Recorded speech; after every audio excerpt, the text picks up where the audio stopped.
Bom dia a todos. Vamos começar a gravação da sessão da segunda Câmara, segunda Câmara da segunda sessão de julgamento do CARF, do dia 9 de julho de 2020. Estão presentes os conselheiros Mário Hermes, Martim Gesto, Ricardo Chavegato, Ludmila Mara, Caio Zerbeto Rocha, Leonan Rocha e Juliano Aires e ex-presidente Rony. Ontem nós fomos até o item 227 da pauta, que estava tratando de imposto da pessoa física, com a relatoria do doutor Ricardo Chavegato. Porém, como ficaram 3 processos ainda pendentes das sessões anteriores, a gente vai fazer esses processos, finalizar o julgamento desses 3 processos. O primeiro deles, que é o 81, era um processo de relatoria da doutora Ludmila, e tem outros 2 depois, que são processos também da relatoria da doutora Ludmila, que são de TR, que são 170 e 171, que é o repetitivo associado. Vamos fazer rapidamente aqui o 81. Já tinha havido a votação, é um processo de... só recapitulando, foi na rádio, foi relatado, então eu vou só resumir, é só uma vista que tinha de mesa mesmo, final. Era um processo de contribuições previdenciárias e Código de Fundamentação Legal 68, e ele era dependente do principal que a gente julgou já, e já chegou a um dispositivo, né, que é o número 80. Então, também já foi exposto na gravação anterior toda a situação, e eu fiquei com uma dúvida só, todos votaram, todos os colegas já votaram, restou apenas esse presidente para votar, aí eu quis só checar uma questão, e eu vou, já votando, vou acompanhar a relatora, tá? A minha questão era só a questão de retroatividade benigna. Eu acho que é outra coisa que a turma vai ter que talvez estudar melhor, essa questão de a gente, se na retroatividade benigna das contribuições previdenciárias, da multa previdenciária, nesse caso em que a multa de ofício é lavrada em conjunto com a multa, uma multa que depende dela, geralmente é a CFL 6768, se vai conhecer de ofício ou não, porque vai passar pela questão, principalmente, de saber se essa retroatividade benigna é uma questão de ordem pública ou não. Eu dei uma estudada ontem no assunto. Para o direito penal é considerado, a retroatividade benigna é aplicada de ofício, por assim dizer, né? Na sentença, o juiz ele já dá a retroatividade benigna, independentemente do pleito da parte. No tributário, a doutrina considera que sim. Agora, eu vi os julgados do CARF, terceira sessão vem aplicando também, considerando que é aplicável de ofício. Na segunda sessão só encontrei 2 acórdãos, eu acho, e os 2 eram da mesma turma, achando que não era de ofício. Enfim, não é uma hora de debate agora, só estou dizendo que é uma questão para a gente estudar, tá? Porque aplicar a súmula, a CARF 119, a gente vai ter que aplicar se a matéria estiver na lide, o contribuinte pede, ou então, se ele não pede, a gente vai estar aplicando, evidentemente, de ofício. E aí vai ter que saber se essa matéria é uma matéria para ser aplicada de ofício ou não. Mas o que acontece aqui? Como no principal já não foi aplicado, e já foi dado o julgamento, foi proclamado, então não tem sentido aqui a gente não aplicar para o principal e aplicar aqui para a multa de obrigação acessória. Até porque não tem prejuízo nem para o contribuinte, porque por força da portaria 14 de 2019, a unidade administrativa responsável pela execução do julgado vai ter de aplicar a retroatividade benigna de qualquer maneira. Então, eu estou votando aqui com a relatora, e realmente não estou querendo fazer um debate desnecessário sobre a matéria, é só para a gente pensar e dar uma estudada para que isso aí vai aparecer de novo, tá? Então, eu acho que é bom a gente dar uma refletida melhor sobre esse assunto. Então, eu estou acompanhando a relatora, e aí já proclamando, como era a última a votar, já proclamo aí o resultado, que ficou não conhecendo o recurso e declarando de ofício, isso assim em matéria de ordem pública pacífica, né, a decadência da exigência dessa multa para as competências de dezembro de 2001, janeiro de 2002, fevereiro de 2002, março de 2002, abril de 2002, maio de 2002 e junho de 2002. Correto? Não, presidente. No caso, é negar provimento ao recurso. Tem um erro material aí. Na hora que eu relatei, eu falei que estava errado. É negar provimento ao recurso. Negar provimento. Então tá. Tá? Mas nenhum prejuízo. Isso mesmo. Negar provimento, tá. Só fiquei com uma dúvida agora. Não tinha sido declarada decadência da obrigação principal lá? Qual era a questão Sim. Foi negado provimento? Porque... Sim, mas o que eu tô me valendo, para fazer isso, eu estou me valendo das conclusões do principal. Eu não estou analisando aqui. Então, basicamente, a única coisa que eu estou fazendo é replicando, né, a lógica do principal. Não tem nenhuma... Ele não arguiu decadência aí, nem nada. As matérias trazidas nesse caso, deixa eu até abrir aqui de novo, mas foram outras. Não seria nem caso de não conhecimento também, porque o recurso, ele está... Sim, mas a decadência, como ele caiu uma parte do principal, ela vai refletir... Exatamente, é só o reflexo da decisão do principal que eu replico aí. Tanto é que... É só a parte inicial que muda, né? Isso. Nega o provimento do recurso e de ofício... Isso. Não, agora tudo bem, entendi. Pensei que era só negar provimento, não. É isso. Não, então estamos falando da mesma coisa, só uma questão de... É só o comecinho mesmo, é só o não conhecimento por nego provimento. Não, perfeito. Então ficou disposto, nega o provimento e de ofício... nega o provimento do recurso e de ofício declara-se a decadência dessas competências que eu já mencionei.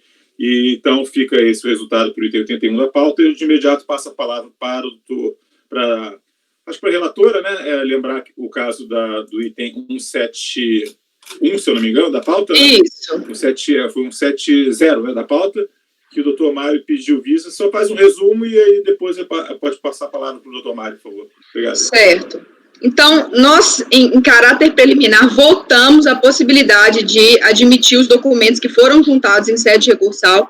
Foram os documentos que eu me escorei em larga medida para estar convencida parcialmente do pleito da recorrente, no caso.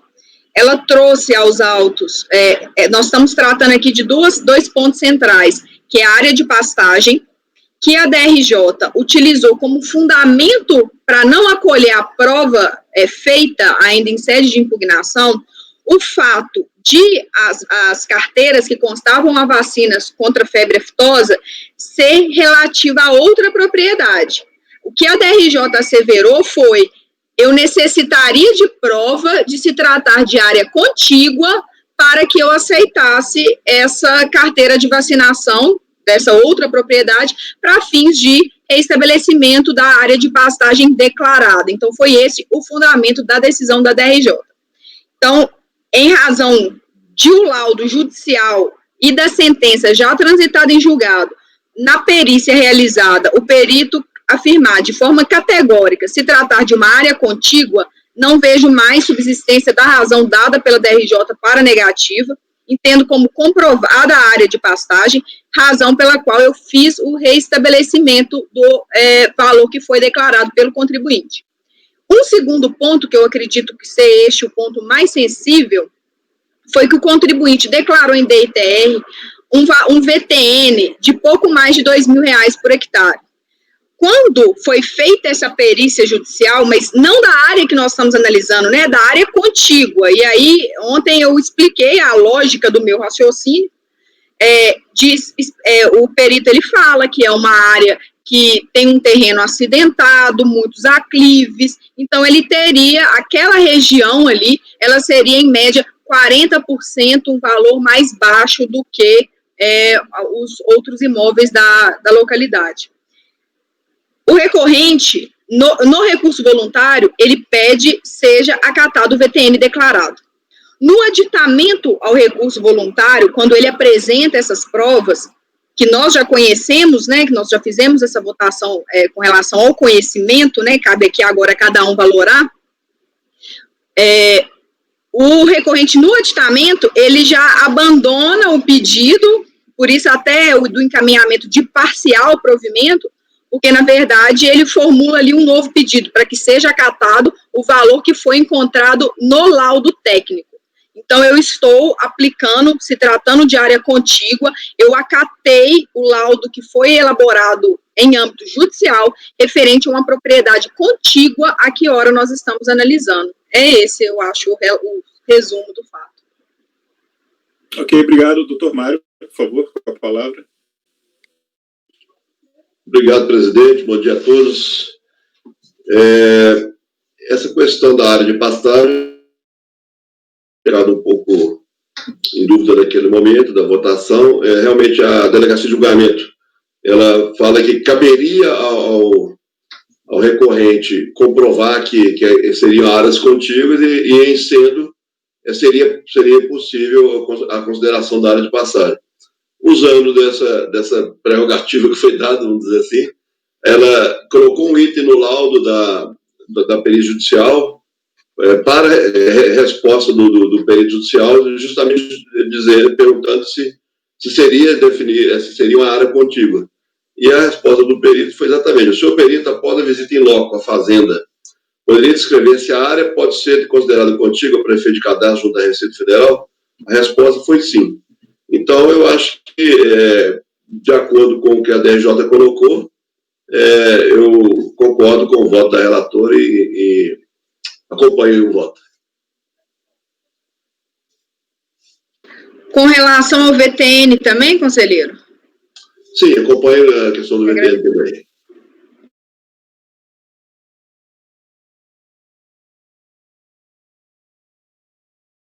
Sem som, Rony. Doutor Martim, como vota? Acompanho a relatora. Ricardo? Acompanho a relatora. Caio? Eu vou divergir do voto da relatora só com relação ao VTN. A questão, já tinha formado essa opinião já quando da leitura do voto. Eu acho que, até por ser um terreno acidentado, uma propriedade para outra, ainda que seja muito menor do que a propriedade que se refere ao laudo, eu acho que a condição pode mudar bastante. Então, eu simplesmente não acato o voto com relação ao VTN. Perfeito. Mais acompanha. Leonan? Eu vou acompanhar. Juliano? Acompanha a ilustre relatora, presidente. Ok, eu também, ontem eu já tinha chegado à mesma conclusão que o Caio. Acho que no caso da área de pastagem, o único motivo pelo qual a DRJ fundamentou o seu entendimento foi a questão de qual prova da área ser contígua ou não. Então, acho que isso ficou superado. Mas em relação ao VTN, eu acho que realmente a gente pegar o VTN de uma propriedade e, pelo fato de ser contígua, estabelecer que aquele critério seria suficiente para dimensionar ou chegar a uma conclusão mais palpável em relação a outra propriedade, eu acho um pouco complicado. Então, eu acompanho a divergência. Então ficou por maioria de votos, dar parcial provimento ao recurso para estabelecer a área de passagem declarada e fixar o VTN em 4.127,14 hectares, vencidos os conselheiros Caio e Rony, que deram provimento parcial em menor extensão. Ok? Esse resultado foi replicado por item 171 e então encerradas as pendências de vista nesse momento, concluímos o julgamento desses três processos e vamos voltar para o final da pauta do dia de ontem, com o processo número 228, que se trata do tema pessoa física, imposto de renda pessoa física, e o interessado é James Douglas, e o relator é Ricardo Chavegato, que está com a palavra a partir de agora. Muito obrigado, senhor presidente. Então, iniciando a apreciação do processo do senhor James Douglas Tompkins. Do que se trata? Como adiantou o senhor presidente, imposto de renda pessoa física. É um recurso voluntário contra um auto de infração de pessoa física que houve omissão de rendimentos recebidos de fontes no exterior, multa isolada, falta de elemento RPF devido a título de carnê-leão. Ele, resumidamente, peço licença para adiantar de uma forma resumida, essa omissão de rendimentos recebidos de fontes no exterior, ela envolve recebimento de uma empresa como diretor participante da diretoria de uma empresa no exterior, e também relativo à entrada de recursos, que, segundo a fiscalização, não estaria comprovado que seria um ganho de capital. Ganho de capital referente a quê? O Sr. Tompkins, ele procura esclarecer que possuía bens móveis no exterior, que os vendeu, e que, portanto, esse ingresso em reais de conversão de dólares seria referente à venda de tais bens e que ele já havia apurado o ganho de capital. Essa seria a situação. Bem, o que nós temos aqui? Em impugnação, ele combate o recebimento relativo à pessoa jurídica, como eu falei, ele combate a entrada de recursos e ele combate a multa isolada desde a impugnação. E o acordo combatido, ele manteve totalmente o crédito exigido. Eu acho que é interessante, acredito que é interessante destacar o seguinte trecho do voto do acórdão, que seria no parágrafo 24 do voto do acórdão. No presente caso, dentro disposto acerca da regra aplicável a rendimentos recebidos no exterior, cabe de pronto manter a omissão de rendimentos de multa isolada, incidente sobre os valores de R$80.000 e R$107.000 e R$145.000, recebidos respectivamente em dezembro de 99, 2000 e 2001, a título de dividendos do exterior, ou quer que a legislação determina e não se questiona a natureza dos rendimentos. E 25. Quanto aos demais rendimentos, que o contribuinte alega ser oriundos da venda de bens no exterior, entendo que não se comprovou que os valores em questão se referem a rendimentos sujeitos à tributação definitiva a título de ganho de capital. Sim, ganho de capital, uma vez que os rendimentos foram recebidos no exterior, e não há documentos em língua portuguesa ou traduzidos por tradutor juramentado que comprovem suas alegações acerca da alienação de bens. Essa é a base da recusa da DRJ em relação ao ganho de capital, que não há documentação traduzida ou em português. Ele apresentou seu recurso e retoma seus argumentos referentes à omissão de rendimentos relativos a dividendos, repisa os argumentos relativos à alienação dos bens móveis, pleiteia que seja compensado, então, de imposto recolhido a título de ganho de capital, se não for reconhecido. Alega que a decisão guerreada baseou-se apenas no fato da documentação apresentada para comprovar a alienação dos bens não estar em língua portuguesa. Apresenta um documento novo, junto ao recurso, que é a documentação de venda devidamente traduzida por tradutor juramentado, e representa esse entendimento pela nulidade da aplicação da multa isolada. O pedido final envolve a anulação do auto. Agora aconteceram intercursos processuais. Em outubro de 2010, foi protocolado pelo interessado um requerimento de desistência parcial de recurso. Ele aponta a desistência parcial de suas alegações de direito para os períodos de apuração relativos aos valores englobados pela omissão de dividendos e participação societária recebidos da pessoa jurídica. Agora, foram apartados, então, tais débitos e verifica-se que é remanescente neste processo apenas os valores relativos à entrada de transferências do exterior e a multa do Carnê-Leão. Esse é o relatório. Então, a gente vê que não há argumentos preliminares no recurso. Eu vou apreciar, então, a preclusão. A preclusão, ela seria necessária em relação a provas apresentadas apenas junto ao recurso. Só que, neste caso, parágrafo 15, foi apresentada pelo contribuinte, em sede recursal, a tradução elaborada por tradutora pública juramentada dos documentos de venda das joias pelo interessado no exterior, referente aos documentos originais em língua estrangeira apresentados juntamente com a impugnação. Uma vez que tais documentos vêm a esclarecer provas já apresentadas e argumentos já defendidos pelo contribuinte, desde a fase impugnatória, tem-se por bom vídeo considerá-lo como não abarcado pelo Instituto da Preclusão e analisado como fator para conhecimento da presente decisão. Convencimento da presente decisão. A tradutora juramentada, ela traduz os documentos referentes à relação dos bens móveis, que são joias recebidas em herança, em anos muito anteriores, na década de 60. E ela também vai traduzir o recibo dos valores da venda, que foram vendas em dólar por estarem no exterior. Apreciamos, então, o mérito da lide. Esta, nesse momento recursal, apreciar a omissão de rendimentos provenientes da alienação dos bens móveis e aplicação da multa relativa a Carnê-Leão. Não se despreza, então, que nos termos, então, vigente artigo 5.5 do decreto 3.000, são tributários rendimentos recebidos no exterior, transferidos ou não para o Brasil, decorrentes da atividade desenvolvida ou capital situado no exterior. Para sustentar que os rendimentos oriundos da alienação de bens móveis no exterior devem ser tratados como um ganho de capital, veja-se os documentos apresentados pelo interessado, tanto para o ano calendário 2001, quanto para o ano calendário 2002. Aqui são questões, eminentemente, de fato. São documentos que é necessário que os senhores se atenham para realmente fundamentar a decisão. Ele apresenta para 2001 o formulário de apuração de ganho de capital preenchido junto com sua declaração relativa no calendário 2001, o DARF de recolhimento de tal ganho de capital, comprovante de transferência cambial conforme determinado pelo Banco Central, documento de venda em língua estrangeira original apresentado na impugnação e a tradução desse documento de venda por tradutor juramentado apresentado agora em momento recursal. E da mesma forma para o ano de 2002. Formulário de apuração de ganho de capital, comprovante de transferência, documento de venda e a tradução. Agora vamos ao ponto.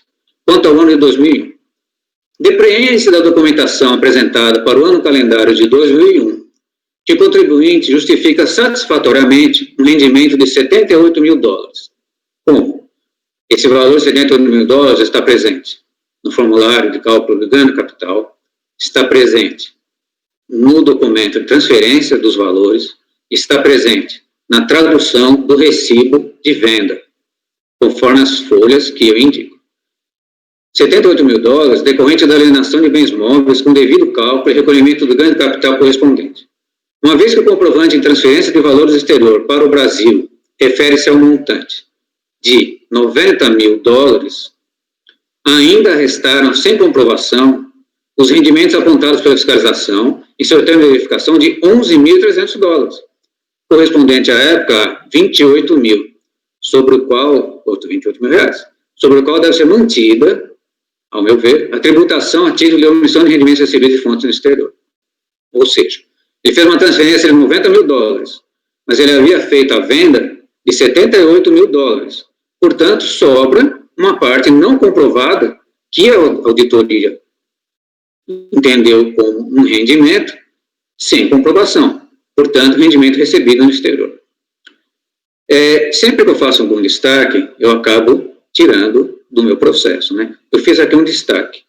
A ordem bancária de $90 mil, que foi indicada tanto pela fiscalização quanto pela transferência bancária, ela refere-se a R$227 mil.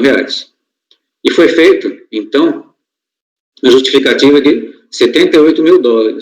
E sobraram $11 mil. E a taxa de conversão que está presente, tanto pela fiscalização quanto pelo documento de transferência de transferência de numerário, ele equivale em conversão a R$28.700, que continua, a meu ver, como base de cálculo. Em relação ao calendário 2002, acontece a mesma avaliação que eu fiz. Ele tem volume probatório que, para a minha consideração, é suficiente para a comprovação do rendimento oferido de $163 mil, conforme documentos que são referentes a cálculo do ganho de capital, cálculo da transferência cambial, comprovação da transferência cambial e a tradução juramentada que traz o recibo da venda dessa parte de joias no valor de $163 mil. Parágrafo 21. Apreciando a pretensão do conrecursante acerca do não cabimento da aplicação da multa, eu já justifiquei, então, que o ganho de capital, para mim, é aceito, só parcialmente para 2001 e completamente para 2002. Passando, então, à apreciação da multa isolada do Carnê-Leão. Tendo em vista a recentíssima súmula CARF número 147, eu entendo que ela deve ser afastada. Tendo sido a apuração presente lavrada em 2004, consciência também em 2004, mas referência aos exercícios 2000 e 2003, portanto anteriores à edição da medida provisória, convertida em lei, não é cabível a cumulatividade das multas aplicadas pela auditoria, devendo ser afastada a aplicação da multa isolada pela falta de recolhimento do imposto de renda, a título de Carnê-Leão. Partindo para a conclusão. Portanto, verifique-se na presente lide que resta razão parcial ao contribuinte em sua pretensão argumentativa. Quanto ao pedido de enquadramento dos valores não englobados pela existência parcial na forma de imputação de ganho do capital, constata-se que, enquanto para o ano calendário 2001 restou não comprovada R$28 mil, para o ano calendário 2002, todo o valor lançado deve ser considerado já tributado na sistemática de ganho de capital. E é cabível ainda o cancelamento total da aplicação da multa isolada relativa ao Carnê-Leão. Concluo e encaminho meu voto. Voto em dar provimento parcial ao recurso, mantendo a tributação sobre o valor não oferecido à tributação de R$28.700, oferido no ano calendário 2001, e cancelar a multa relativa ao Carnê-Leão. Esse é meu voto, senhor presidente. Ok, doutor, eu mantendo o seu encaminhamento, só vou dar uma modificadinha aqui, bem ligeira no dispositivo, mas é só para que a gente, como de praxe, a gente não coloca o que a gente está mantendo, só o que a gente está tirando do dispositivo. Então, claro. Mas de qualquer maneira está aberto o debate, esclarecimentos, de fato, de direito. Se ninguém tiver, eu vou passar a coleta de votos.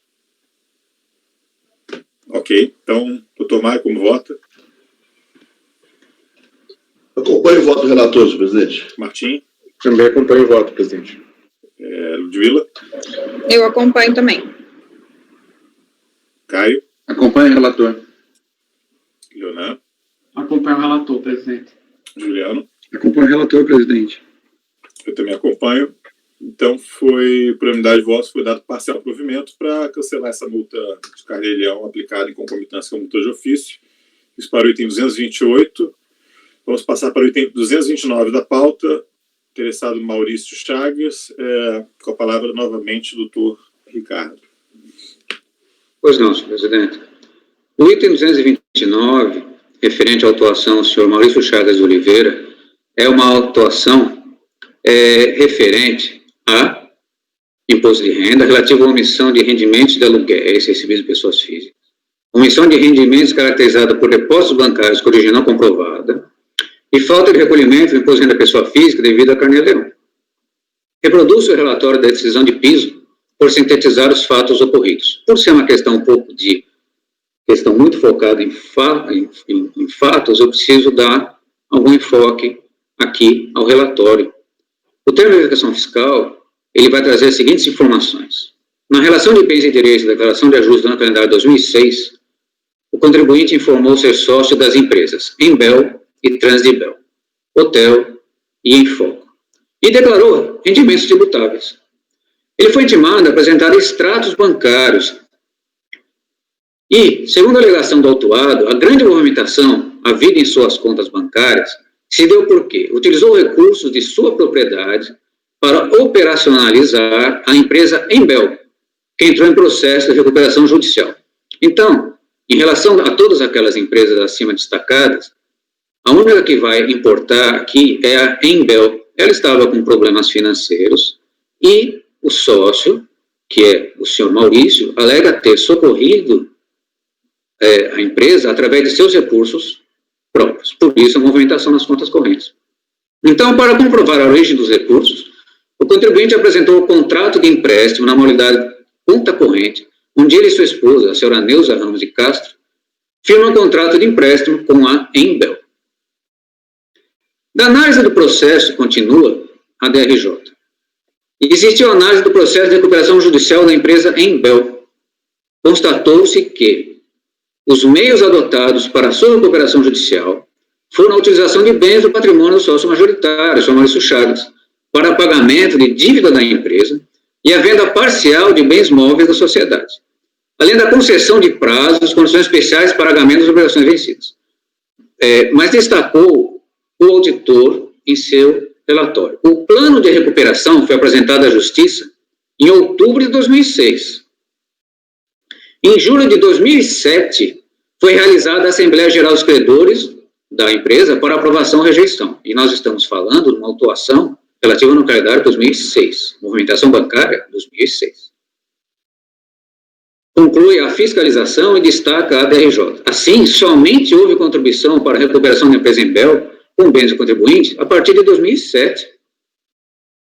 O reconhecimento de dívida junto a credores, objeto do instrumento de confissão de dívida, está datado de junho de 2007, fora do período abrangido pela fiscalização.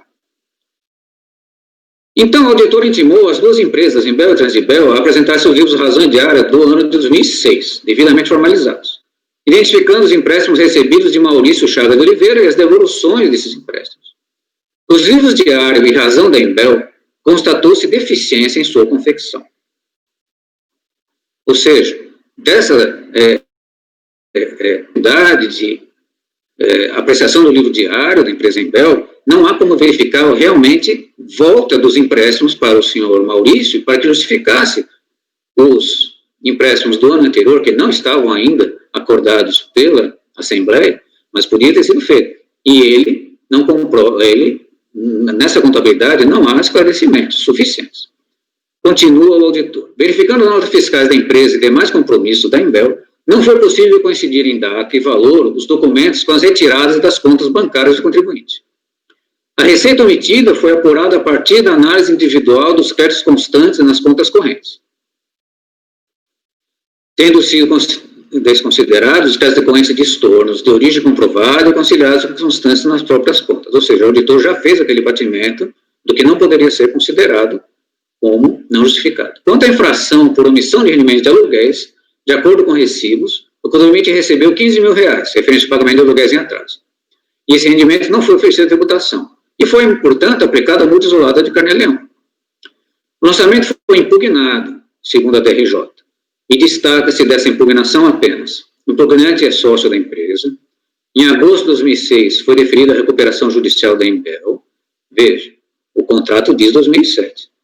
No plano de recuperação judicial, foi consignado que parte do endividamento da empresa era com seus sócios e tinha origem de empréstimos dos mesmos.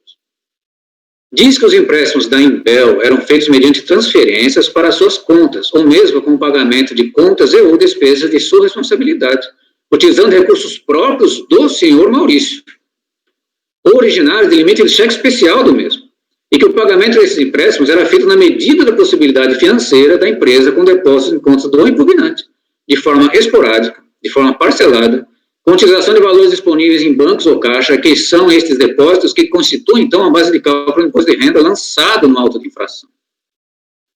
Afirma que, mediante cotejo do livro razão e status bancários, é possível constatar que os depósitos em suas contas têm origem em quitação de parcelas de empréstimo. Apresenta em planilha um levantamento elaborado por amostragem, a partir de registro do livro razão da empresa, com o objetivo de demonstrar que as principais quantias depositadas na conta corrente do impugnante, principais por amostragem, consistiram em pagamento de empréstimo, ressaltando que os valores apontados são aqueles de maior representatividade.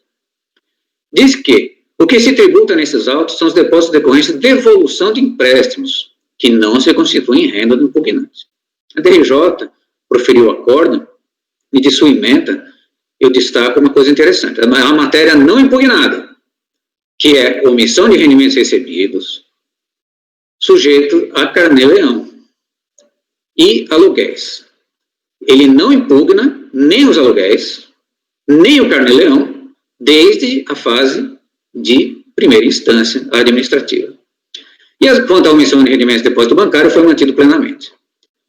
Bem, partindo aqui para a apresentação do recurso, o que ocorre? Ele se insurge contra a decisão por entender que a mesma deixou de apreciar algumas questões levantadas na impugnação. Ele entende que a origem dos depósitos está comprovada, uma vez terem sido realizados pela Embel. Repisa os argumentos impugnatórios acerca do mútuo. E entende, contra a DRJ, que 10% do valor a comprovar, assim foi feito pela sua amostragem, devem ser deduzidos da autuação, então. Indica que a amostragem apresentada realmente não teve por objetivo identificar todos os depósitos, mas somente os de maior representatividade, e que os julgadores de primeira instância não se manifestaram sobre tal levantamento. Reclama que o acórdão combatido não apreciou devidamente seus argumentos sobre a situação fiscal da empresa.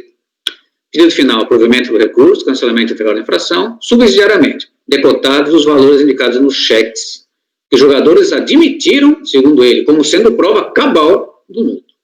Esse é o relatório, senhor presidente. Passo ao voto.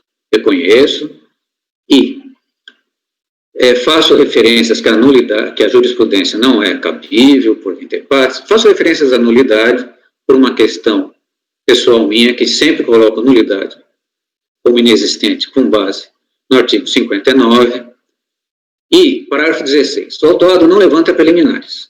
Em relação aos lançamentos decorrentes de omissão de rendimento recebido de pessoas físicas, bem como da multa aplicada, recordo que o contribuinte não se manifesta desde a fase impugnatória, não tendo sido, portanto, instaurado contencioso sobre tais quesitos.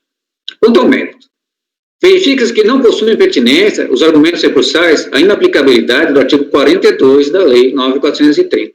Novamente cito o acordo do doutor Martim, que muito claramente cita o efeito dessa legislação. Eu só leio essa parte aqui do acordo do doutor Martim, porque, na verdade, eu uso o efeito da legislação. A exigência fiscal, exame decorre da expressa previsão legal, que existe uma presunção do valor do fisco, artigo 42 da lei. É necessário comprovar individualizadamente a origem dos recursos, como decorrentes de renda já oferecida à tributação, ou rendimentos isentos não tributáveis. Trata-se, portanto, de ônus exclusivo da contribuinte, que deixou de comprovar, de forma individualizada, depósito por depósito. E a presunção, iuris tanto, vai inverter o ônus da prova. Parágrafo 19. Evidente está, então, que a lei exige a apresentação pelo contribuinte de documentação que coincida em datas e valores para comprovar a origem dos recursos depositados, e se os mesmos já foram ou não oferecidos à tributação. Nesse segundo quesito, o interessado tentou, equivocadamente, interpretar o parágrafo 2º do artigo 42 a seu favor, sem se ater ao real conteúdo de tal parágrafo. Grifo. É necessária a comprovação de que os valores dos depósitos já tenham sido devidamente tributados na forma cabível. Diante de todas as alegações contribuintes, os documentos juntados aos autos conclui-se que, de forma cristalina, a DRJ tem plena razão em sua decisão de manutenção do lançamento, como já bem explanado no seguinte excerto do seu voto, qual adoto como razões de decidir com base no artigo 57 do Regulamento Interno. Destaco. Em série de impugnação, com vistas ao lançamento, foram apresentados tão somente cópias de cheques, cópias de depósitos bancários sem identificação de depositante, cópias de ordens de transferência bancária sem comprovação do fato econômico que as originou, cópias de livro-razão, todos acompanhados de documentos hábeis idôneos que dão suporte ao registro nele contido, o que não serve para a comprovação desejada. A realização de empréstimo se demonstra com a apresentação do contrato de mútuo, devidamente formalizado, acompanhando de provas inequívocas da efetiva transferência dos numerários do mutante para o mutuário, elementos não apresentados à autoridade lançadora, no decorrer do procedimento fiscal, nem traduzidos aos autos com a impugnação. Eu destaco esse parágrafo, porque, veja, aqui está esclarecendo a DRJ o que seria a demonstração de empréstimo de mútuo. E, como se verá logo a seguir, o recursante usa esse parágrafo de forma interpretada a seu favor, dizendo que foi feito, sim, de forma clara, um empréstimo de mútuo. Não. A DRJ diz que o que seria necessário para mútuo. E, continua a DRJ, esclarece por oportuno que o valor dos cheques apresentados para servirem como comprovação dos alegados empréstimos não representa nem 10% do valor dos depósitos a comprovar. Parágrafo 21. Embora se indisponha o contribuinte, o excerto acima claramente esgotou os quesitos impugnatórios apresentados pelo mesmo antes da aprovação do acordo de piso, ao contrário do que quer transparecer em seu recurso. Toda a questão do mútuo foi apreciada, bem como os dados amostrais indicados pelo autuado. Ele havia se insurgido que a DRJ não tinha apreciado tudo. Não é cabível ainda nesta lide ater-se a particularidade da situação econômica de pessoa jurídica envolvida, uma vez que o contribuinte sob fiscalização é a pessoa física, e muito menos quando esse da situação econômica daquela para excluir do lançamento fatos geradores sob responsabilidade da pessoa física. Transparente também é que os julgadores de primeira instância se manifestaram sobre o levantamento por amostragem apresentado em impugnação, uma vez que claramente o acordo recorrido destaca a necessidade de ter havido a apresentação de documentação completa e cabível relativa a todos os depósitos, não apenas a indicação amostral de alguns deles. Esta parte destacada já está no meu relatório. É inequívoca, através da análise do documento presente nos autos, a percepção de que a origem dos depósitos não está comprovada. Apenas foi afirmada genericamente sua realização pela pessoa jurídica em Bel, além de não ser pertinente a pretensão de indicação amostral das movimentações. Pela presunção iuris tantum, presente o lançamento, todos os depósitos deviam ser justificados e, com relação bionífica com suas origens, e, com comprovação clara de renda já oferecida à tributação ou com rendimentos isentos não tributários. A pretensão é a dedução da autuação do valor dos cheques. São cheques ao portador, apresentados para servirem como comprovação dos alegados empréstimos feitos pelo contribuinte em Bel. São cheques passados pelo senhor Maurício ao portador. E é totalmente descabido, pois, como já mencionado acima, não há justificação de todos os depósitos corridos com relação ao bionível com suas origens, seus mesmos referem ao pagamento de empréstimos anteriormente efetuados. Mais uma vez, o contribuinte quer interpretar a seu favor o entendimento que lhe é claramente contrário. A DJ afirma que o valor dos cheques apresentados, para servirem como comprovação, não representam nem 10% do valor dos depósitos a comprovar. Em momento algum, o do voto se pretende transparecer o seguinte, entre aspas, que falou o recorrente. Os julgados admitiram como sendo prova cabal do mútuo. Em momento algum, também a DRJ referendou a operação de mútuo sustentada pelo contribuinte. Novamente, quer-se interpretar as palavras em seu favor, mas as afirmações da instância de piso são diametralmente opostas ao seu falso entendimento. Palavras da DRJ. A realização de empréstimo se demonstra com a apresentação do contrato de mútuo, devidamente formalizado, acompanhando provas inequívocas e elementos não apresentados no decorrer do procedimento fiscal. Causa espécie, a insistente compreensão do fato exarado. Neste ponto, a afirmação da DRJ. A realização de empréstimo se demonstra. Esclarece como deveria ser demonstrada a realização do empréstimo. É totalmente oposto ao entendimento equivocado do interessado de que a realização do empréstimo se demonstrou. 27. No presente caso, o contribuinte não apresentou documentação probatória cabendo voz impugnatória. E sendo o contribuinte identificado como titular das contas bancárias, e sendo salvo ofendendo um lavado alto de infração em respeito aos artigos 42 e 52 do CTN. Basta conhecer os depósitos, que podem ser verificados no estado de encaminhamento pelo contribuinte, com consideração do lançamento. Deixo de apreciar de ofício a multa do Carnê-Leão. Afinal de contas, não houve exposição do mesmo em fase impugnatória ou recursal. Não merece reforma o acordo, senhor presidente. Voto em negar provimento ao recurso.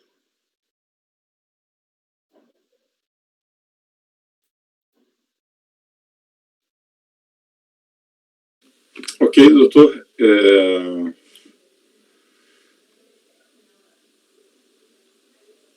Deixa eu ver uma coisinha aqui.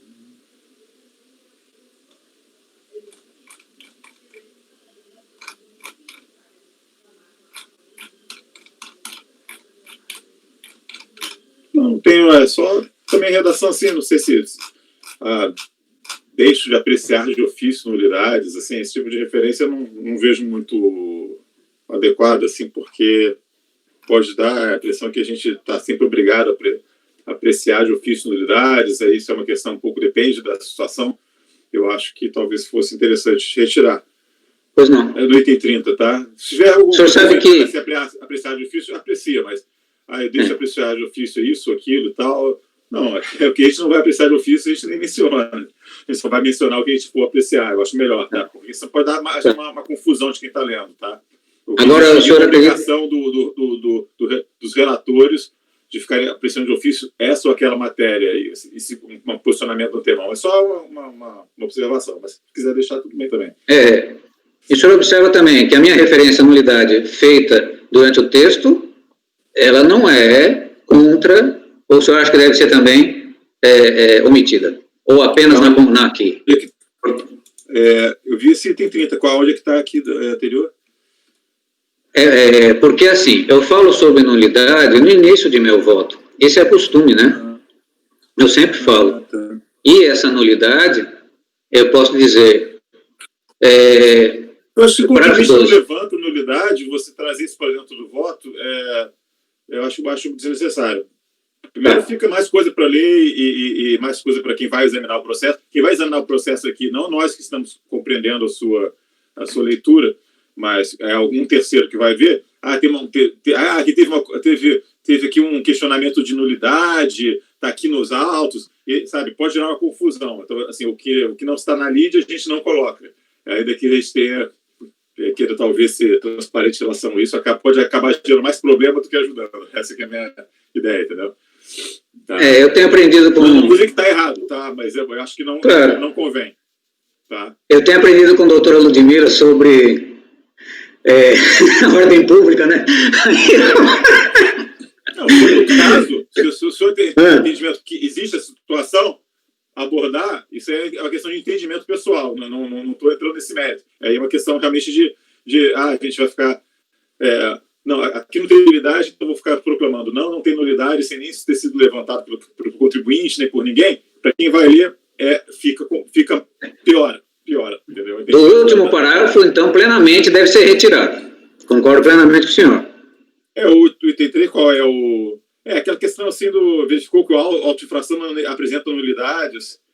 Também, aí fica à vontade. Se quiser tirar a nulidade lá do início, tira. Essa parte final, repito. Não, mas o parágrafo 30, realmente eu excluo as nulidades. Tirando as questões de ordem pública, o papel do jogador é julgar o que está na lide, né? Não assim, fazer uma ampla... Nós estamos checando todos os pontos do lançamento para ver se tem nulidade e tal. Isso aí realmente eu acho que fica um pouco inapropriado, mas, enfim.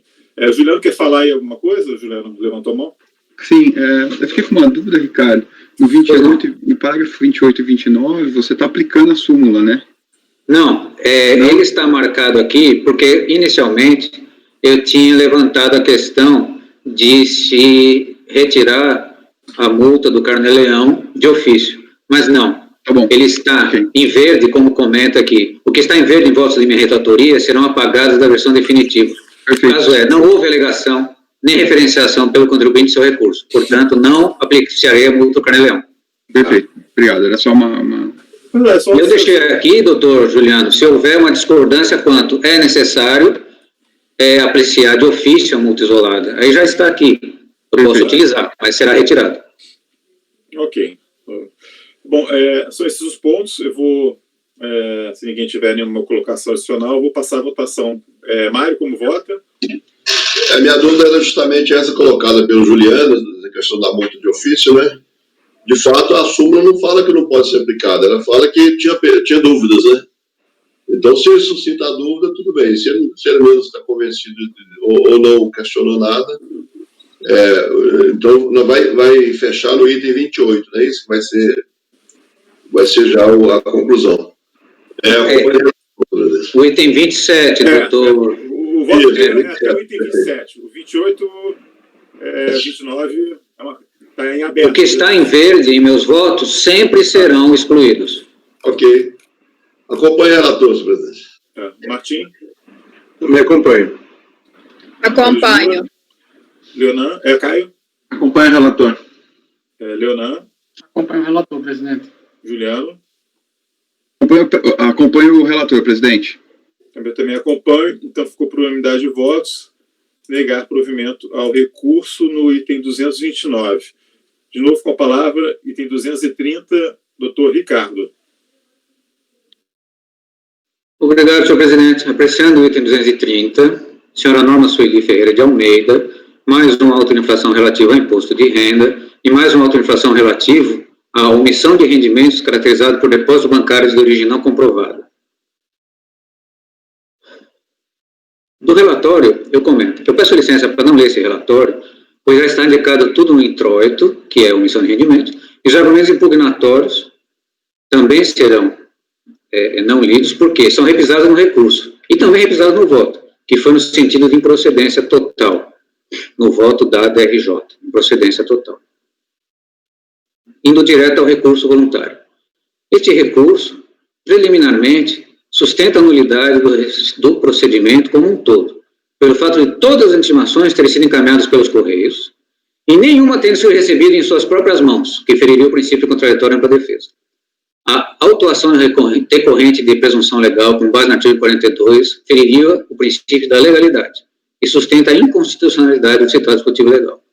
Interpreta que ocorreu quebra de sigilo diretamente pelo fisco em decorrência da Lei Complementar 105.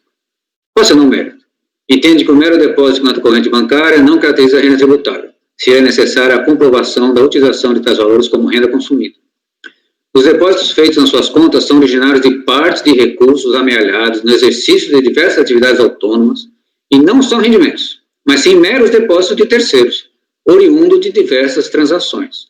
Exatamente como assim retirado do recurso, de forma vaga. Alega também, diversos depósitos limitavam-se a simples repasses de pagamentos. Registra que nunca teve a completa disponibilidade da totalidade numerária, por serem, em sua maioria, novamente, destinados ao pagamento de fornecedores e prestadores de serviço. Novamente, inconstitucionalidade e ilegalidade, relativa dessa vez à Selic e à multa. Entende que a apreciação da constitucionalidade e legalidade relativa à legislação tributária é, sim, de cabimento do CARF. Pedido final. Provimento do recurso, acolhimentos preliminares e insubsistência do auto de infração. O senhor sabe que abaixo do relatório, item 7 é o relatório, foi irresistível. Né? Eu olhei as cadastrais e verifiquei que realmente as contas não são conjuntas. E dessas fichas cadastrais, a gente verifica, né, diversas constatações, inclusive essa que não é conjunta. Parto ao voto, senhor presidente. Conheço do voto. Das preliminares, eu digo que as intimações destinadas à autuada foram devidamente realizadas no seu endereço tributário, cadastrado junto à Receita Federal, através de aviso de recebimento, com assinatura do recebedor, certificação do agente do correio. Ela sustenta que a recorrente que as assinaturas apostas não são suas, mas destaque-se a súmula CARF número 9, válida ciência da notificação via postal, realizada no domicílio fiscal, pelo contribuinte confirmado com a assinatura do recebedor, sem razão interessada no sentido de nulidade do procedimento por este argumento.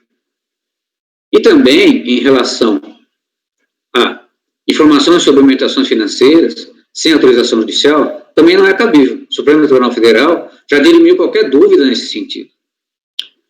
E, quanto a uma possível nulidade do auto, de forma geral, eu digo que foi lavrado dentro dos exames legais necessários, presentes no artigo 10º do Decreto 735 de 72, e que a nulidade, que seria prevista no artigo 57, não traz ocorrência de nenhum dos fatos previstos em tal artigo. E princípios constitucionais.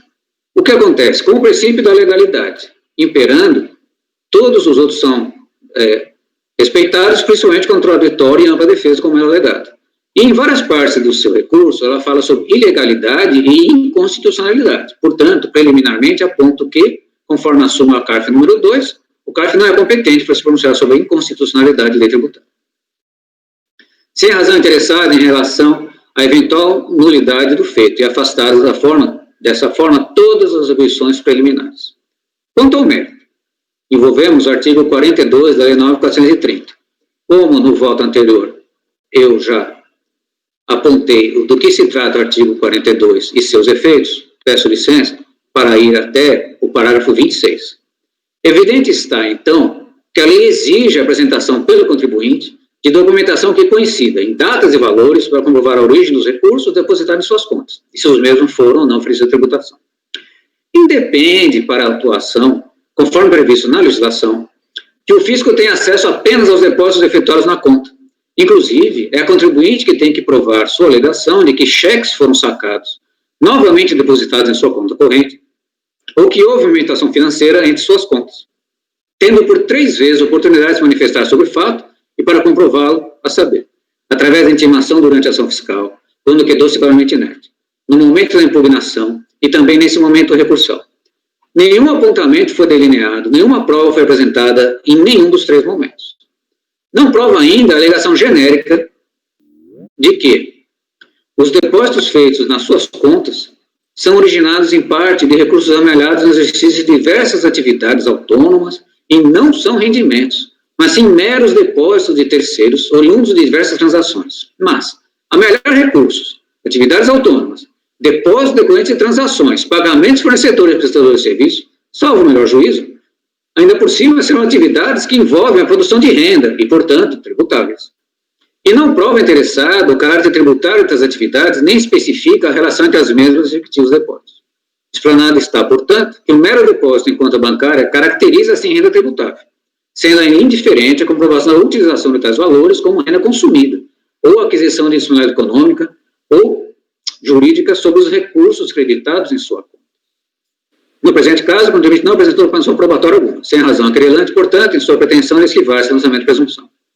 Quanto a caráter confiscatório da multa e descabimento da taxa Selic, já vimos que as mesmas são cabíveis, tanto porque o CARF não se pronuncia sobre a condicionalidade, quanto pela súmula CARF número 4. Completa seu afastamento total dos argumentos meritórios.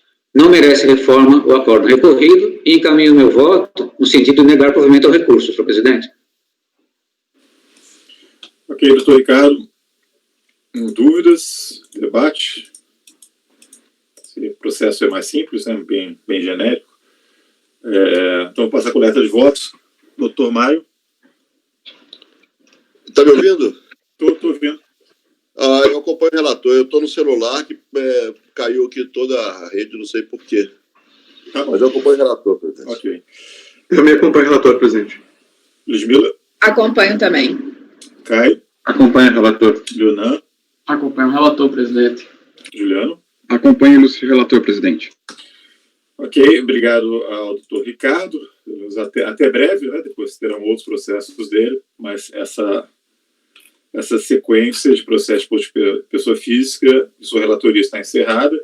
Obrigado. Eu vou já ficar com a palavra. O próximo processo é meu, é o 231, de minha relatoria, né? Interessado é Lúcia Walter, é um condomínio rural, atividade rural. Ele saiu para resolução, esse processo eu vou ler, mas é um processo que já teve aqui no colegiado, e saiu para resolução, e a fiscalização fez a manifestação dela. Então, vamos ao relato, então. Então, exercício é um único ano calendário, um calendário de 2008, exercício 2009. Essa foi autuada, ela... Lúcia Walter, tá? A Comissão de Rendimentos de Atividade Rural, assim descrita a autuação pela instância de piso,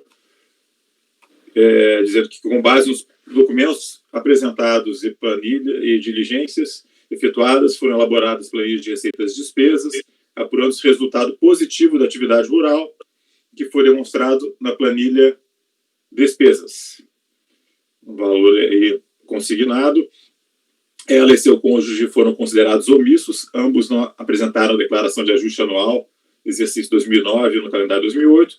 A autoridade fiscal considerou mais benéfico para estes a apuração dos rendimentos tributáveis pelo arbitramento de 20% sobre a receita bruta da atividade rural. Então, se apurou o resultado tributado, viu?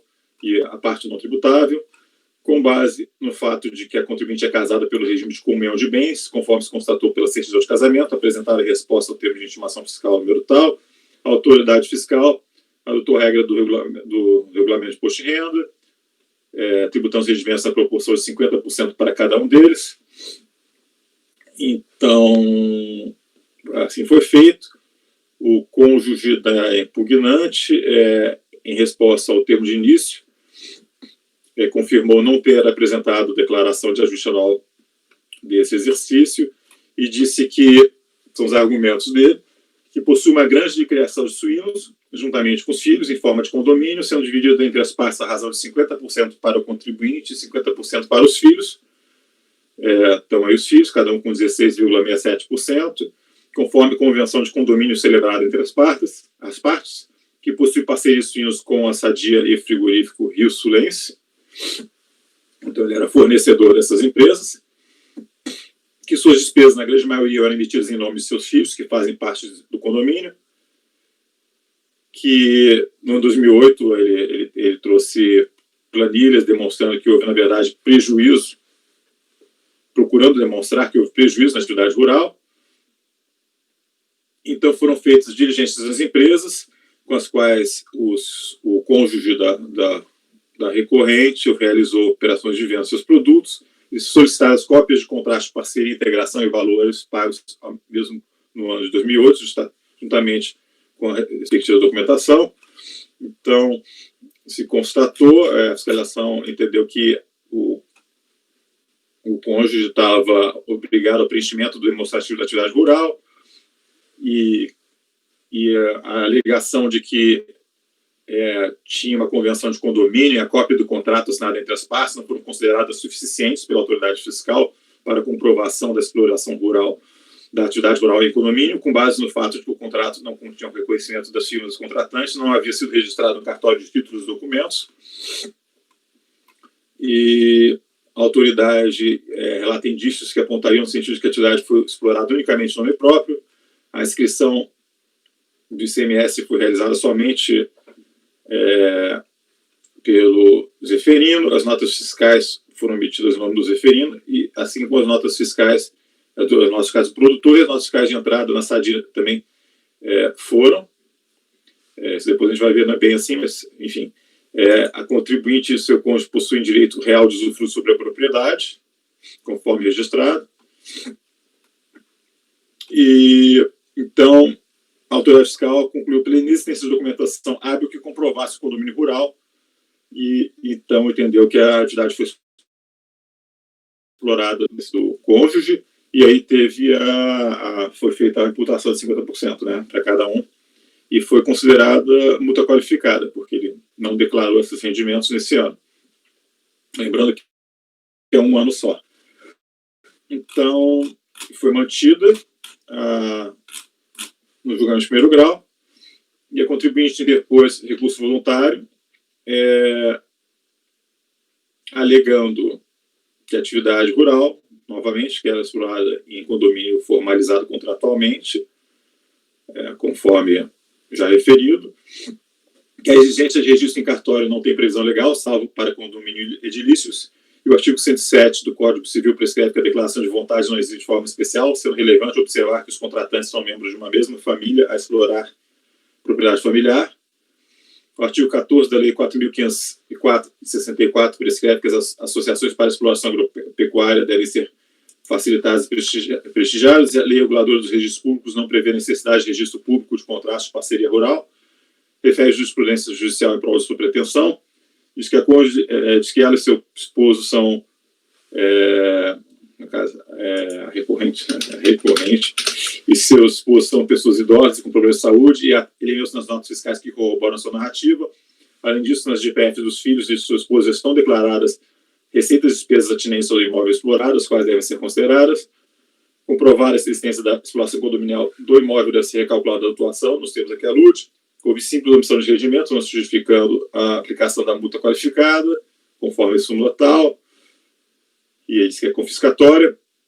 E aí, em agosto do ano passado, foi proposta uma diligência para que a autoridade lançadora procedesse ao cálculo da autuação, levando em consideração terem sido as receitas da atividade rural objeto de exame e auferidas no regime de condomínio documentado pelo instrumento particular convenção tal, realizando, caso entendesse necessário, diligências adicionais com vista a permitir a execução do referido cálculo. Então, foi emitida uma informação fiscal e retornaram os autos. Então, passou ao voto.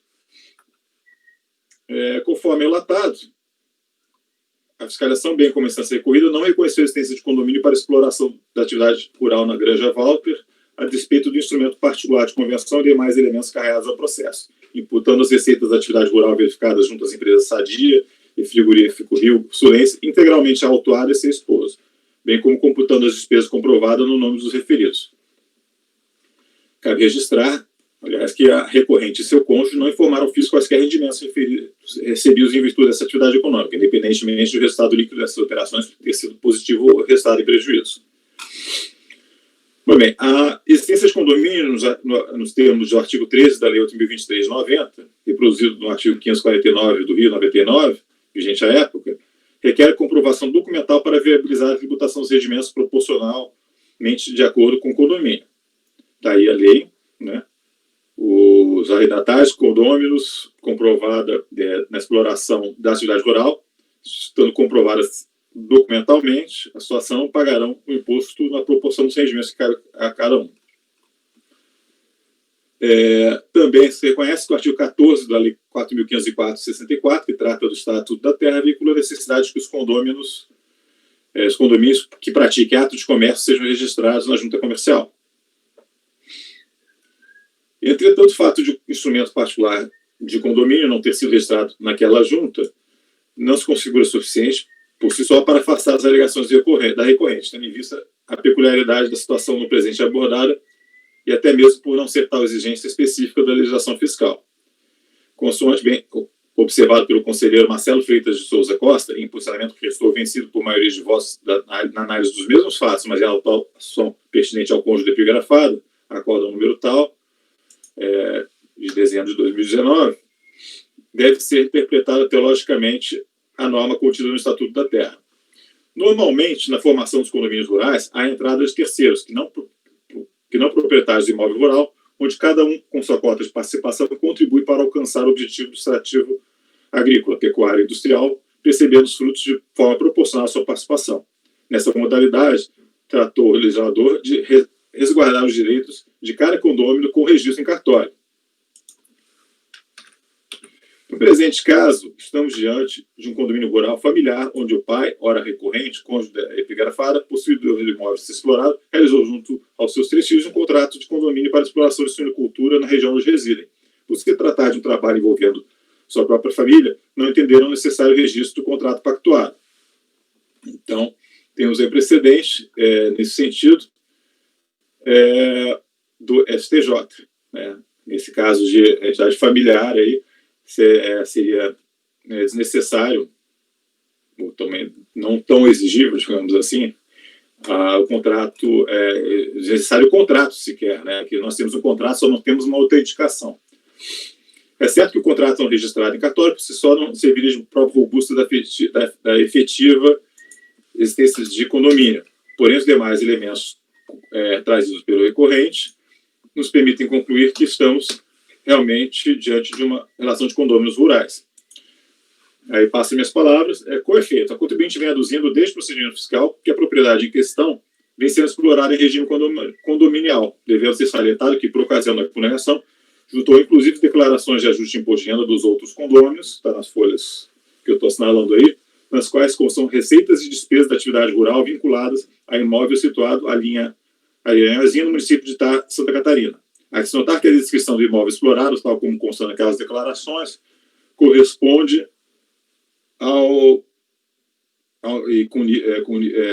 corresponde, está aí a descrição, à propriedade em que se desenvolve a atividade autuada, de acordo com o respectivo registro florestais. Então, os condôminos, conforme o contrato, estão declarando as receitas de atividade rural respectivas.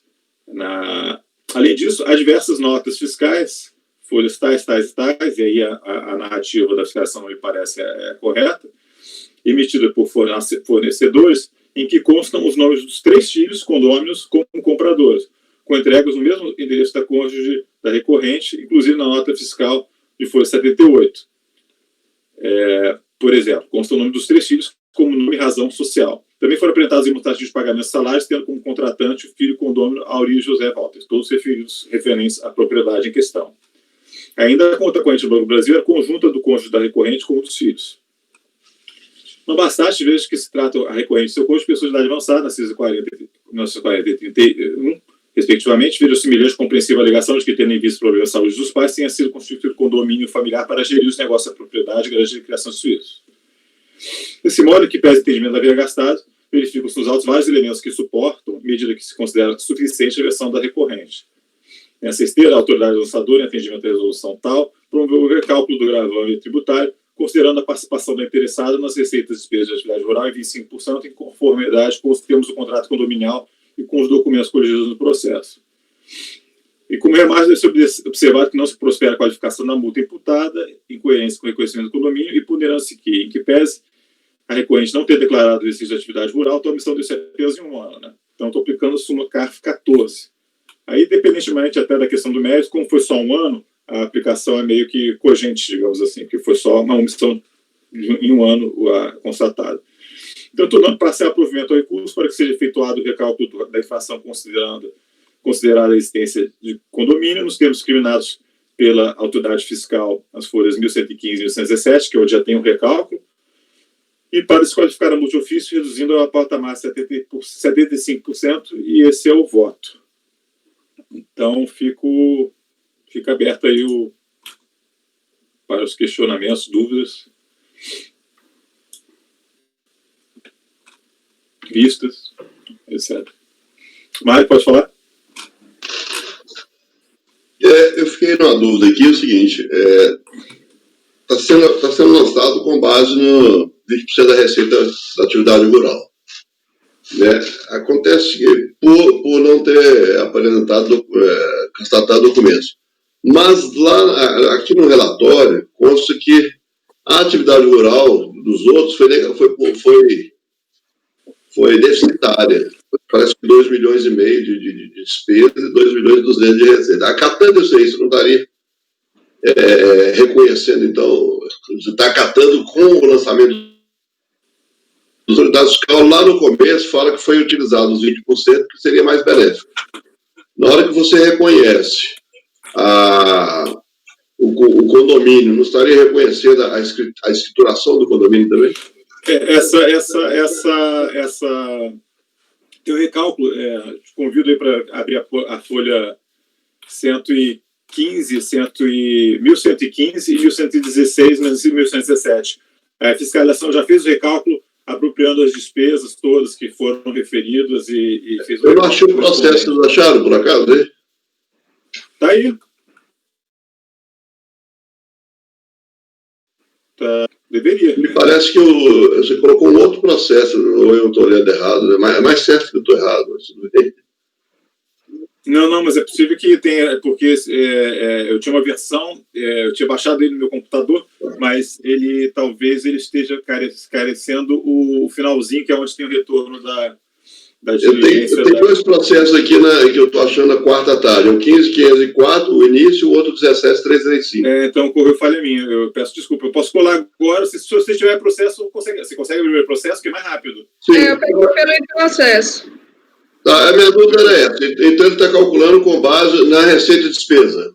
Sim, receita de despesa. Ele está pegando a receita do total do condomínio, a participação, ele fez o recálculo todo das despesas em nomes terceiros, as despesas que já foram consideradas em nomes terceiros. Eu pedi para ele fazer esse cálculo todo. E foi feito isso.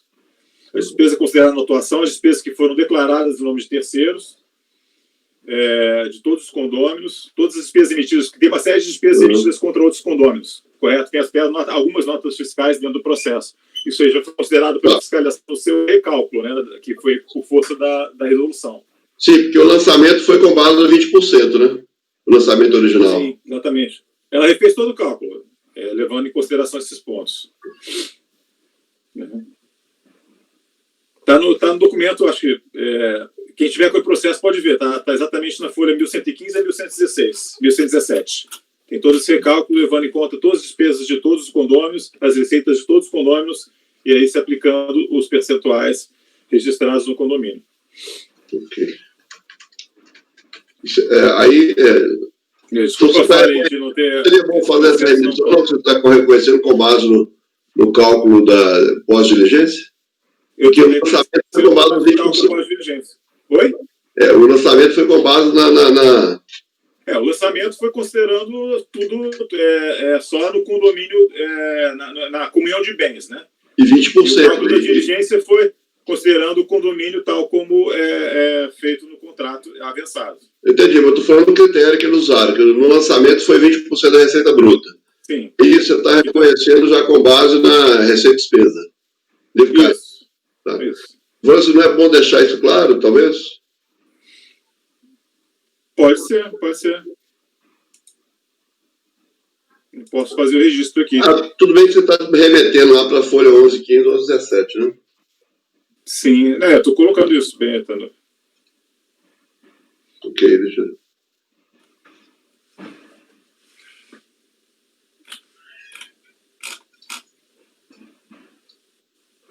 Estou abrindo o processo aqui, só um minutinho. Tá, fica à vontade. Foi falha minha aqui, eu coloquei, mas coloquei os outros. Quais são os outros que eu coloquei? Não. É porque o processo está mais rápido. Se eu for colar agora... Sim, não, já está aberto. Do que eu colar o processo anda mais rápido do que a... Já está aqui. Quando vocês estão colocando aí esses processos, fica mais rápido acessar tem alguns que não tive tempo de copiar, fica mais fácil acessar pelo processo do que acessando na pasta. Mas é bom, evidentemente, a vários eu consegui copiar. Mas esse último dia não consegui.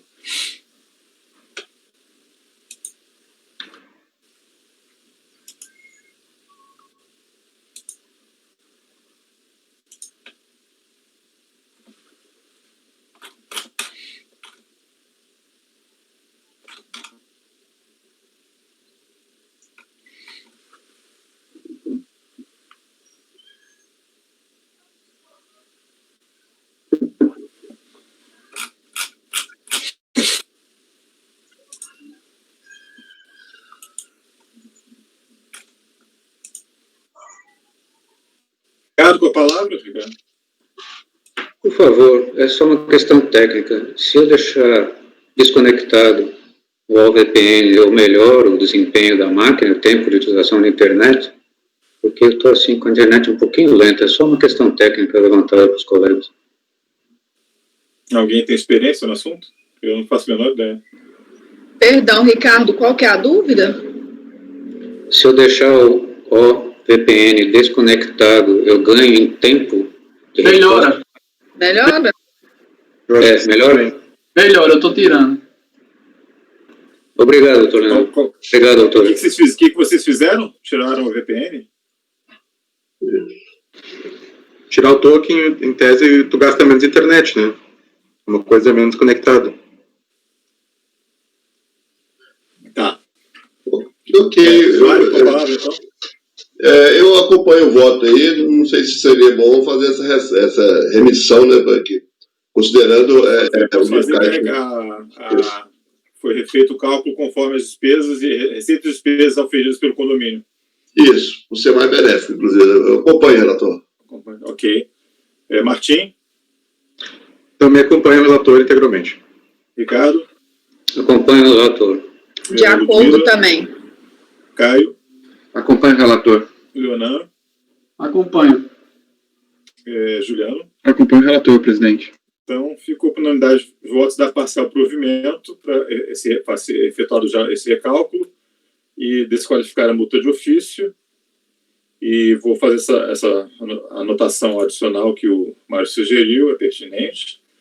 E vou passar para o 232, interessado Vera de Oliveira Nunes Figueiredo, é bastante simples, tá?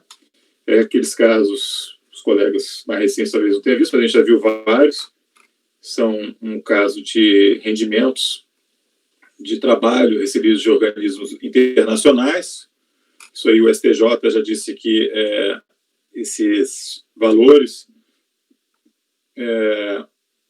se a pessoa não precisa ser um funcionário da ONU no Brasil, pode ser de ser determinados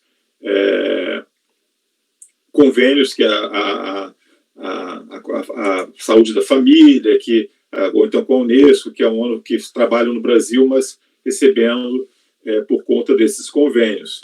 Então, peritos. Então, ela foi essa situação que se lavrava esses autos antigamente, né? Isso aqui estamos falando do ano calendário 2006, ainda não havia sido consolidado esse entendimento do STJ, e ainda a administração tributária autuava. Isso já passou bastante tempo, são digamos, resquícios, né? Então, o que diz a contribuinte no seu recurso voluntário? A autuação foi mantida pela DRJ e ela fala que valores são isentos de imposto, são recebidos à Unesco, então são isentos, imposto de renda. Diz que o crédito tributário referente a esse valor está suspenso por conta de mandado de segurança e diz que efetuou o depósito integral do crédito tributário e não foram devidas as cobranças de juros e multas sobre esses montantes. Então, no início, a primeira questão é que, mesmo havendo concomitância, teria a questão do multa e juros. Mas aí eu baixei a resolução. Quando voltado à resolução, a contribuinte trouxe um novo dado que, evidentemente, é uma questão que prepondera, a gente tem que conhecer. Então, vou passar direto ao voto. A contribuinte tem mandado, conhecer não, tem que levar em consideração, digamos assim. Como já relatado, a contribuinte tem mandado de segurança, número tal, para assegurar seu direito de não se sujeitar a imposto de renda em relação aos rendimentos que ela recebe, aí no caso da Unesco, né? E, quando da prolação da resolução, não havia nos autos informação acerca do resultado desse mandado de segurança. Então, ocorre que, junto com sua manifestação e contraposição às conclusões do relatório de vigência fiscal, a contribuinte juntou a cópia da decisão do STJ para o caso concreto dela, que foi posterior ao momento que ela foi em 2014, teve a decisão final, e foi posterior ao recurso voluntário. O recurso voluntário ela entrou em 2012, então não tinha como trazer essa decisão que não existia ainda no mundo, e dizendo que deu provimento para ela. E essa decisão transitou em julgado em maio de 2014. Então, está feito, né? Ela não, além de até as multas e juros, vai cair tudo, não tem, a gente nem tem competência para se pronunciar. O Poder Judiciário já se pronunciou, transitou em julgado a favor dela, é só aplicar. Então não tem, a gente nem pode conhecer aqui. Tá? Vai entrar com a sentença lá, a decisão, e mostrar para lá na repartição fazendária. É uma decisão para ser cumprida e não cabe aqui qualquer manifestação do colegiado acerca do tema, pelo menos eu entendo claramente isso. Então, estou votando por não conhecer do recurso, né? É isso. Ok? Lembrando que foi superveniente ao recurso voluntário. Né? Então, passar a votação. Mário? Acompanhe, senhor presidente. Só lembrando, eu chequei na internet, a decisão existe, é essa mesmo, hein? E foi transitado em julgado nessa data. Eu fiz a consulta na internet, de qualquer maneira. É pública. Martim? Acompanho. Ricardo? Acompanho o seu voto. Ludmila? Eu vou acompanhar também. Leonan? Acompanho. Acompanhe seu voto, presidente. Eu acompanho também. Então, ficou a não conhecer do recurso por unanimidade. Então, com esse último... Só um detalhe, presidente. Pode falar? Não seria o caso de aplicação da súmula 1, não? A gente não conhece, porque ainda poderia haver a questão da multa e juros, aí havia uma discussão se a decisão judicial tendo, a gente nem não conhece simplesmente porque não tem interesse, já conseguiu no judiciário o que se prepondera sobre a súmula. Eu acho que não seria o caso, não. Realmente eu ficaria. Se o contribuinte apresenta aqui uma decisão judicial e coloca, já obtive, acabou, não tem mais litígio na esfera administrativa para essa força. Enfim, vamos passar então ao item 233 da pauta, que a gente retoma agora o início vamos voltar para o início do dia de hoje, a pauta prevista para começar hoje, que a relatoria interessada é Marcelo da Silva Rodrigues e a relatoria é do Martim.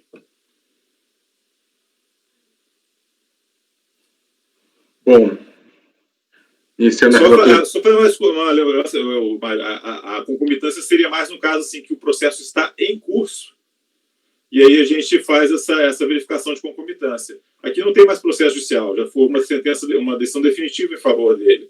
Então, aí é uma questão de aplicação da decisão judicial. A concomitância se dá, a gente avalia se há concomitância ou não, quando ainda tem sentença, mas está sendo discutida no tribunal ou no STJ, etc. Tem essa diferenciação. Tá? A decisão é simples. A administração cumpre e ponto.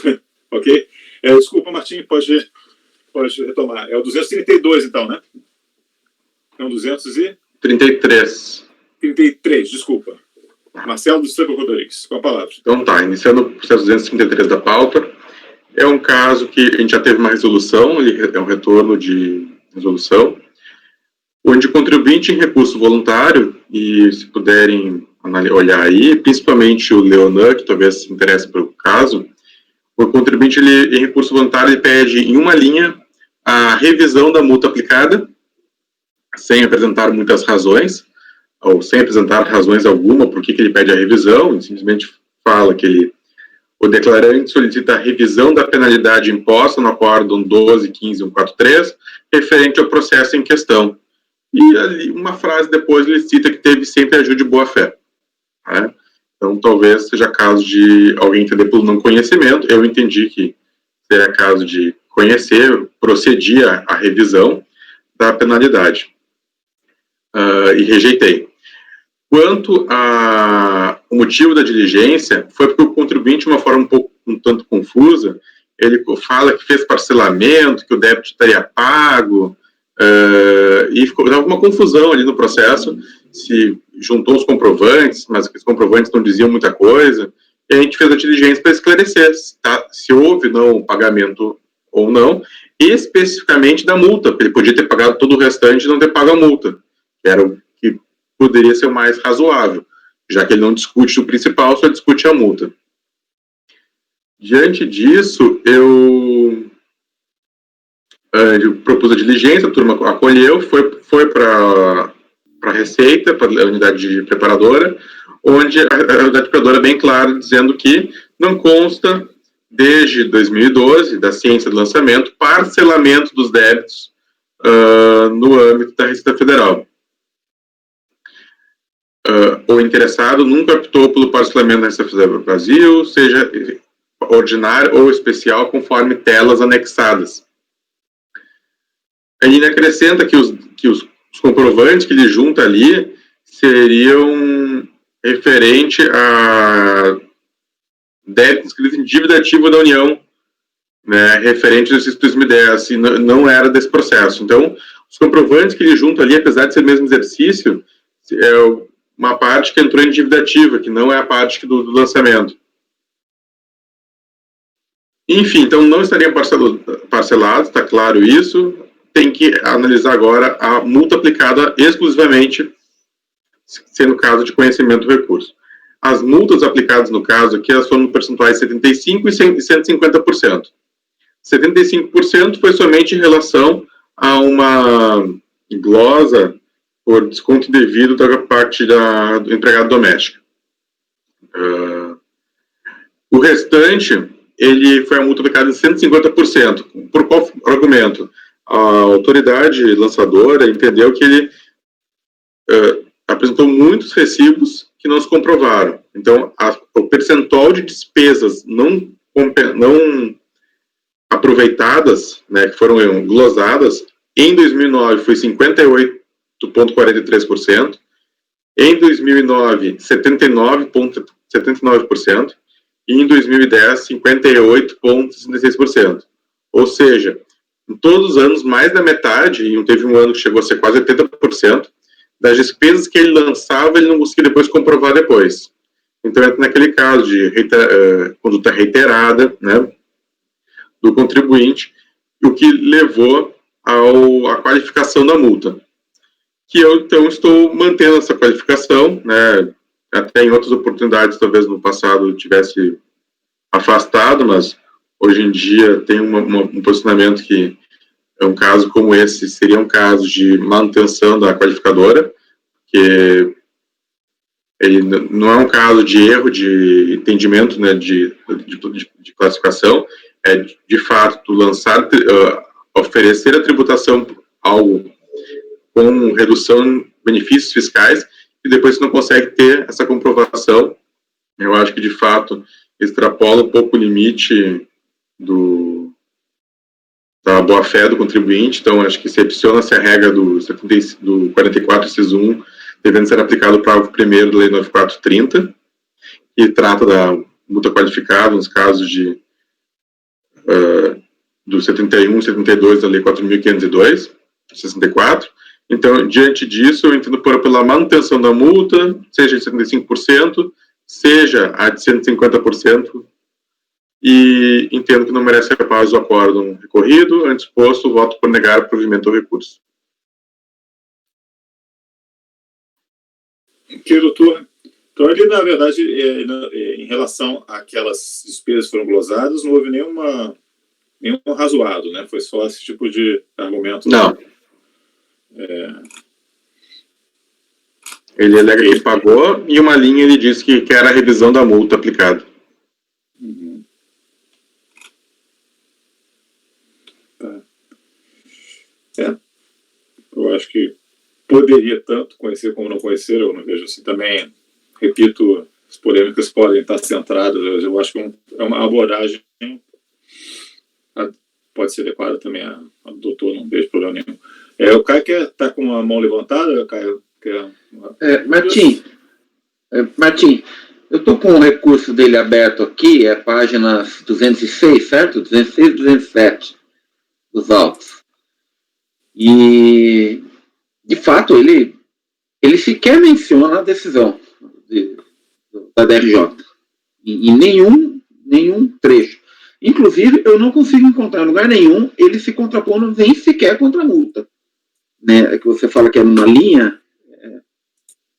Eu cito ali, Caio, qual é a linha que ele fala. É página 207, a primeira linha. Sendo assim, o declarante solicita a ação da penalidade imposta no acórdão. Aliás, eu tive que ler o recurso várias vezes para achar essa parte. Eu tinha lançado que era multa, objeto da discussão, e eu demorei para achar de novo isso. Exato. É só isso, né? Isso, só isso, é 1,5 linha. Eu vou acompanhar, até porque eu acho que não é o caso de ficar, né? Eu não teria nem conhecido, mas enfim, com base nessa única linha aqui, não vai alterar em nada. Tá abordado, isso. Tá bem Ok. abordado. Mas, gente, como nós estamos principalmente em âmbito administrativo, eu acho que nem mesmo em âmbito judicial tem tido esse rigorosismo com relação à necessidade de impugnação específica da sentença, da decisão de primeira instância, considerando que aqui ainda o contribuinte nem precisaria de um patrono para recorrer, a gente ficar buscando, né, essa dialeticidade, eu acho que aí se a gente for para esse campo mais extremista, daqui a pouco a gente não está conhecendo recurso nenhum, porque via de regra o que acontece é réplica das razões de impugnação. É muito difícil, pelo menos dos recursos, dos processos que a gente tem pegado aqui, de você ver realmente uma contra-argumentação de um fato lançado pela DRJ. Era só esse ponto com relação ao não conhecimento, o porquê de ser um pouco mais flexível. Também gostaria de comentar que esse caso aqui é uma pessoa física, né, que ela também, aparentemente, está realmente confusa nos seus argumentos. Ela acha que pagou, que parcelou, mesmo no calendário. Então, eu acho que o voto ser um pouco mais claro para ela, até vai talvez orientar ela melhor a como proceder. Ó, isso aqui não está parcelado, eu colei ali o que foi comentado, ela foi lá e resolveu o problema dela, que deve ser quitar ou entrar na justiça e recorrer. Mas acho que, de repente, não conhecer vai ficar uma questão de que ela nem entendeu o porquê. Então, como estava mencionado que ele estava somente quanto à multa, e é uma questão simples de a gente analisar, eu tentei melhor conhecer. Leonan, por favor. Rápido, só porque o Marcos também falou o meu nome. Eu acho que nem tanto, nem tão pouco. Eu acho que, como ele falou ali da multa, ainda que muito singelamente, eu acho que sim, vamos conhecer. É claro que se ele não tivesse falado nem da multa, tivesse falado de outra coisa totalmente avessa, eu pelo menos teria dificuldade. Eu acho que pode ter um formalismo, tentar o mais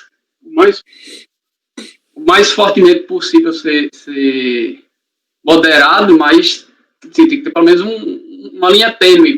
E nesse caso tem, né? Ele fala ali, pelo menos ali, genericamente a multa. Era isso. Aqui literalmente é uma linha tênue, né? É uma linha tênue. Não, acho que isso aí a gente é convencimento pessoal, cada um vai ter aí a sua visão e aí vai ser qualquer situação mais em que houve algum impasse resolve na votação, né? Importante a gente olhar o caso concreto e poder fazer a ponderação em cima do que está acontecendo, na realidade, não partir de premissas, assim. Eu acho que isso aí que não deve ser. A gente tem que ver se é justificável, talvez, uma excessiva confusão, se é sucinto demais, mas se é justificável diante das circunstâncias, ou se realmente seria o caso de não conhecer. Mas nesse caso, acho que o doutor Martim, a solução do Martim está bem adequada, a meu ver. Então, eu passo, se não tiver mais nenhuma consideração, eu vou passar para a palavra para o doutor Mário. Como vota, doutor Mário? Mário?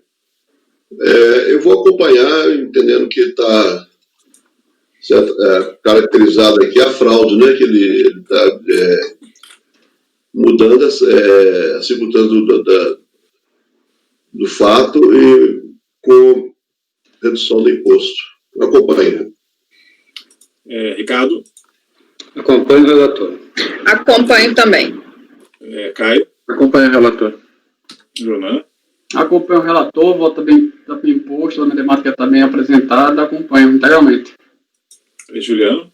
Acompanho o voto do relator, presidente. Eu também acompanho, então ficou por unanimidade de votos, se negar provimento ao recurso. Continua com a palavra o doutor Martim, e tem 2, 3, 4. Deu o horário do intervalo, gente. Já foi? Nossa, passou rápido. Obrigado, Júlio, por lembrar. Vamos fazer um intervalinho, então, são 10h35, 15 para as 11. Pode ser 10 minutinhos? Tainá, pode dar pausa na gravação, por favor?